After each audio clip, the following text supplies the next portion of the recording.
네, 반갑습니다. 저도 사이다입니다. 오늘은 우리 아이들의 용돈 관리에 대한 이야기 해 보겠습니다.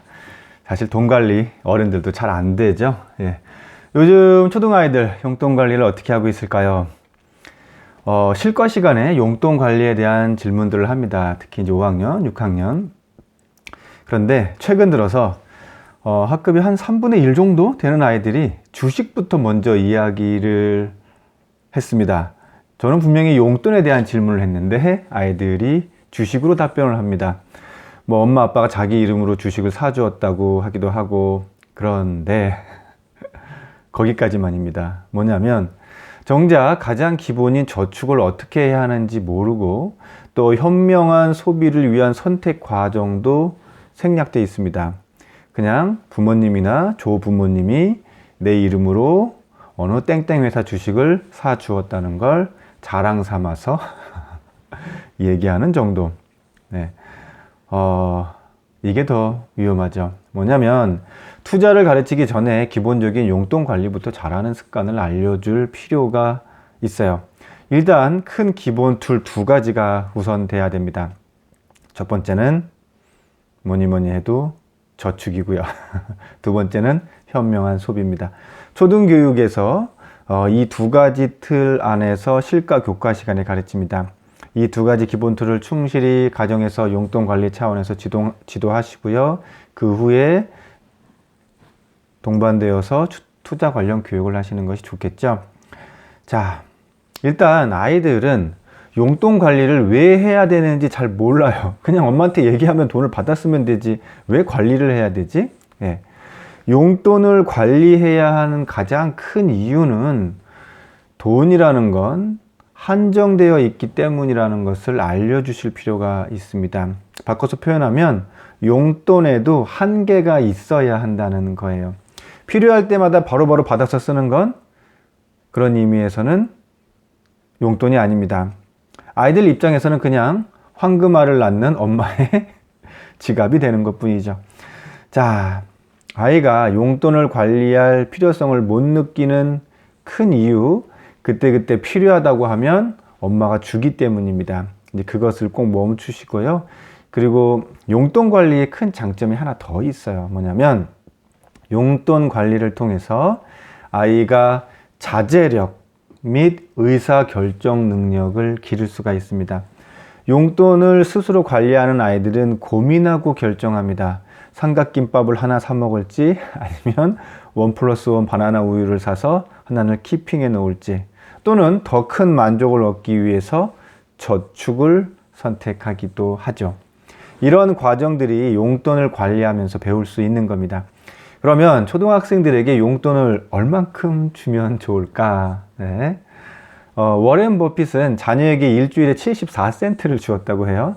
요즘 가치로 환산하면 한 4달러에서 5달러 정도 된다고 합니다. 빌 게이츠나 버락 오바마는 용돈으로 일주일에 1달러를 주었다고 하고요. 요즘 가치로 하면 한 2, 3달러 되었을 것 같아요. 네. 야, 참 있는 사람들이 더합니다. 그렇죠? 예. 제가 그 정도 부를 가졌다면 그렇게 했을까 싶기도 한데요. 네, 계속 갑니다. 요즘 초등학생들이 일주일에 편의점에 가서 삼각김밥이나 바나나 우유를 한 2번 정도 또는 1번 정도 사 먹기에도 거의 이제 빠듯한 금액 수준이죠. 대신 용돈을 더 받을 수 있는 방법이 있었는데요. 뭐냐면 아이들이 집안일을 도우면 용돈을 더 받을 수 있도록 했다고 해요. 일주일에 2번 정도 편의점에 가서 뭐 사 먹을 수 있는 그 정도의 금액, 즉 약간 좀 부족한 듯이 주시는 것이 좋고요. 그리고 더 필요한 사항은 집안일을 해서 스스로 벌게 한다, 받을 수 있게 한다. 자, 그러면 선생님 집안일을 하면 용돈을 어느 정도 줘야 되나요? 네. 참, 하나를 선택하면 또 하나 선택에 따른 고민이 또 생깁니다. 네. 집안일을 하면 용돈을 얼마큼 줄까? 네. 일반적으로 노동의 대가로 얼마를 사람들이 진짜 받고 있는지를 비교하면서 설명해 주면 좋죠. 예를 들어서 운동화를 직접 본인이 세탁하면 얼마를 받으면 좋겠냐고 먼저 물어보세요. 그러면 뭐 어떤 아이는 500원, 어떤 아이는 1,000원, 또 어떤 아이는 뭐 5,000원 정도 받으면 적당할 것 같다고 자신이 생각하는 기준으로 이야기를 하겠죠. 이제 그때 알려주시는 겁니다. 보통 세탁소에 운동화를 맡기면 3,000원 정도 하거든. 그러니까 너가 운동화를 직접 세탁하면 뭐 그 정도 금액까지는 줄 수 있어 라고 말해주는 겁니다. 그런 과정이 노동의 소중함도 알게 해주고요. 그리고 소비하는 데 있어서 좀 더 신중하게 만들어줍니다. 꼭 내게 필요한 것인지 아닌지도 다시 한번 되짚어 보게 하고요. 네.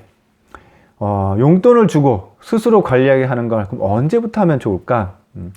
돈에 대한 개념은 어린 시절부터 알게 해주시는 것이 좋습니다. 취약 이전부터도 알게 해주시는 게 좋아요. 단지 용돈을 언제부터 스스로 관리하게 하는지는 사실 아이들마다 좀 다릅니다. 왜냐면 여기서 관리는 용돈기 입장을 쓰는 걸 얘기하는 것까지의 관리입니다.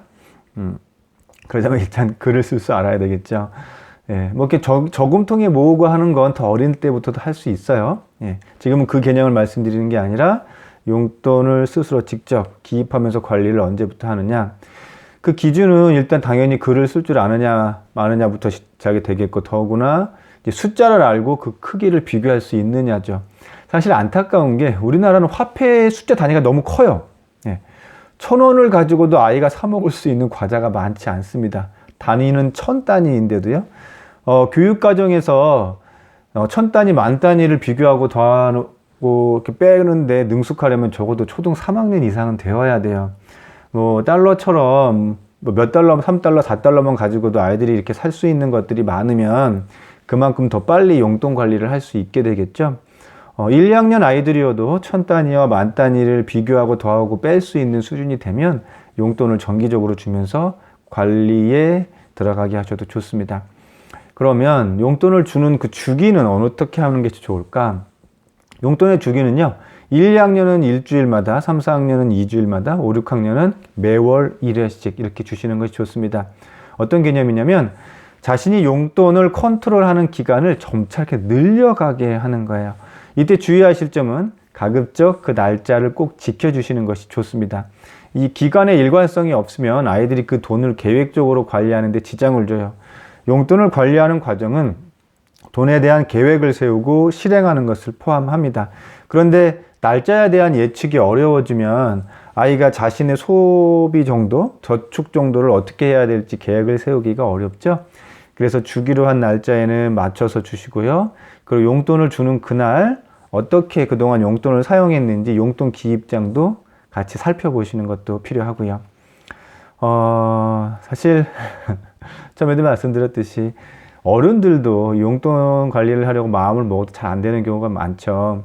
이제 아이들이 이걸 좀 꾸준하게 할 수 있는 방법이 있을까? 용돈 관리를 시작하다가 잘 안 되는 경우, 예, 주로 소비 때문입니다. 돈이 모자라게 돼서 결국 더 달라고 떼쓰다가 이제 엄마가 중간에 더 주고 용돈 규칙이 무너지죠. 그래서 소비 욕구가 강한 친구들이 용돈 관리가 잘 안 돼요. 가지고 있는 물건인데도 새 것 또는 약간 색다른 것을 보고 사고 싶어 하는 아이들이 있어요. 뭐 지우개, 샤프, 볼펜 등을 계속 사서 모으죠. 그러다가 필요 없는 학용품들이 이제 많아지고요. 결국 교실에서 그냥 사물함이나 책상 서랍 속에 넣고 관심을 두지 않다가 이제 잃어버립니다. 또는 친구들한테 그냥 선심 쓰듯이 줘버리기도 하고요. 특히 물건 정리가 잘 안 되어 있는 친구들의 경우 이제 수시로 학용품을 사게 되어 있습니다. 일주일에 한 번, 적어도 2주일에 한 번은 책상 정리를 하게 하는 것이 불필요한 학용품 재구매를 막게 해줄 수 있고요. 이 밖에도 여러 이유로 자녀 용돈 관리를 하다가 이렇게 멈추실 겁니다. 그래도 괜찮습니다. 다시 마음 잡고 또 시작하시기를 권장합니다. 아이들한테 이제 용돈으로 뭐 친구에게 과자도 좀 사주고 해라, 이제 그렇게 하는 게 교육적으로 괜찮은 건가 궁금해 하실 수도 있는데요.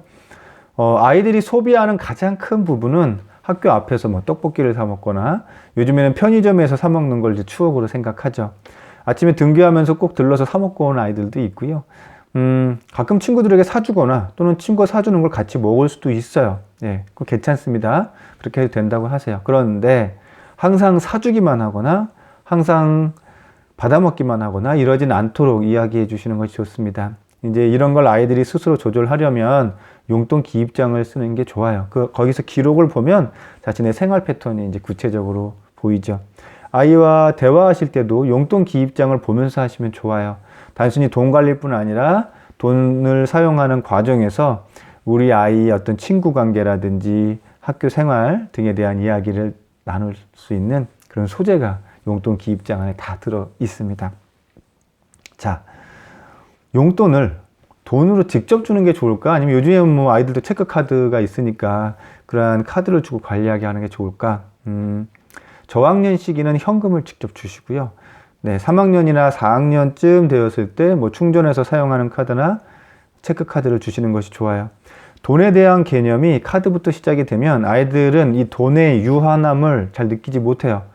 돈을 직접 주고 물건을 바꾸는 과정이 이제 돈이 한정되어 있구나, 내 주머니에 돈이 없네 라는 걸 알게 해주죠. 처음부터 카드를 내고 물건을 받고, 그런데 카드는 다시 또 돌려받죠. 그러면 돈 관리에 대한 감을 잡기가 어렵습니다. 카드를 쓰더라도 용돈을 직접 주고 본인이 그걸 편의점에서 충전할 수 있도록 하시는 것이 초등 시기엔 좋아요. 이제 부모 입장에서는 매번 현금을 찾아야 하는 번거로움이 좀 있으실 텐데요. 초등 시기까지는 그렇게 해주시고 중학교에 올라가면 그때 뭐 계좌 이체해 주시고 관리할 수 있게 해주시는 것이 좋습니다. 그래야 돈의 유한함, 돈의 소중함을 느끼는 계기가 될 수 있어요. 자, 2022년도 시작한 지 벌써 1월하고도 20일이 넘었네요. 예. 아이들의 용돈 관리에 대한 이야기 나눴습니다. 큰 부를 이룬 사람들이 어떤 강연이나 책에서 공통적으로 하는 말이 있어요. 뭐냐면 돈은 자신을 소중히 대하는 사람에게 모인다라고요. 용돈 관리의 큰 목적도 마찬가지입니다. 돈의 소중함을 알게 해주는 데 있어요.